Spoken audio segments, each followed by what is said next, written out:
Hello hi everyone, मेरा नाम प्रिया है। तो मैं आज आपसे बात करने वाली हूँ सीए फाइनल एएफएम को कैसे प्रिपेयर किया जाए। सीए फाइनल एएफएम को प्रिपेयर अगर करना है ना, तो सीरियसली कहूँ एक ये छोटा सब्जेक्ट है एंड इसमें एग्जामिशन लाना थोड़ा ईजी है।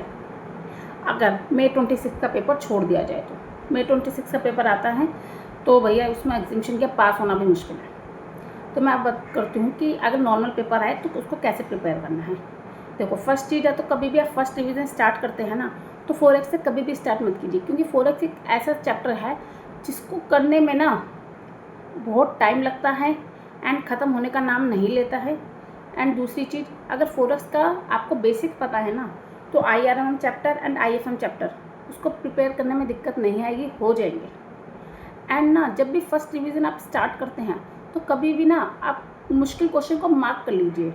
एंड जैसे फॉर एग्जांपल 40 क्वेश्चन है आपके, आप तो कि हमें तो पता ही नहीं चलता मुश्किल क्वेश्चन क्या है। 40 क्वेश्चन है, उसमें से 5 तो कम होंगे, 4 तो कम होंगे, 35 तो ऊपर तो आओगे आप।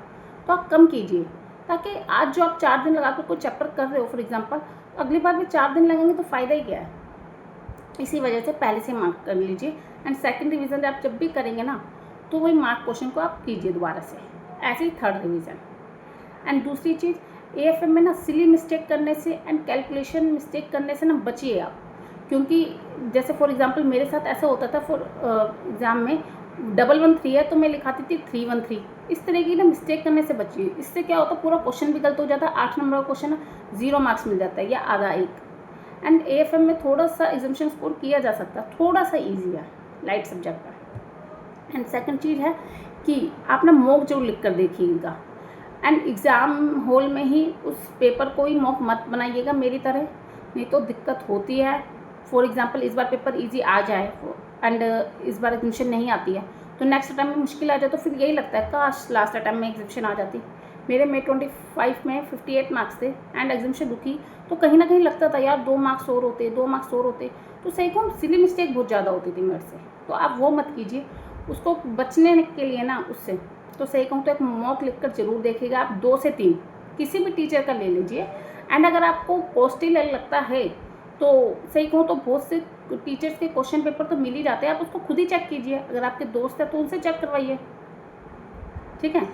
एंड लास्ट चीज़, एएफएम में थ्योरी करना मत भूलना है। एएफएम की थ्योरी मस्ट है, 12 से 15 मार्क्स की आती है। एंड एएफएम में थ्योरी में बता देती हूँ आप कौन कौन सी कर सकते हैं।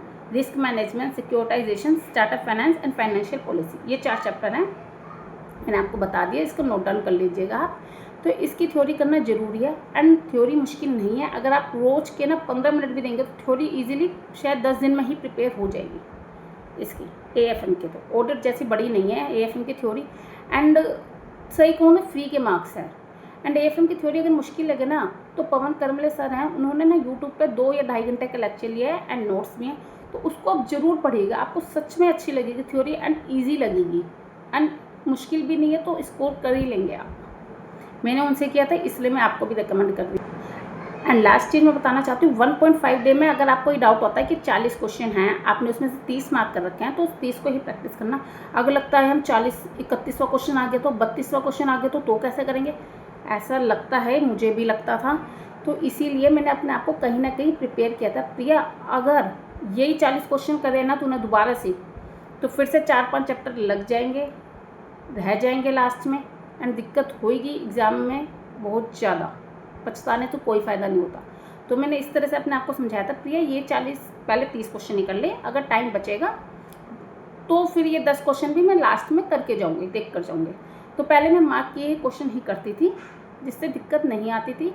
एंड इसी तरह से मैंने एएफएम में एग्जामिनेशन स्कोर की थी, 69 मार्क्स आए थे। एंड अगर May 25 में मेरे डिस्क्रिप्टिव 40 थे एंड September 25 में 41 थे। एंड मैंने दोनों की शायद सर्टिफाइड कॉपीज़ मंगवाई थी, एंड उन दोनों सर्टिफाइड कॉपीज़ का लिंक मैं कमेंट बॉक्स में शेयर कर दूँगी, आप देख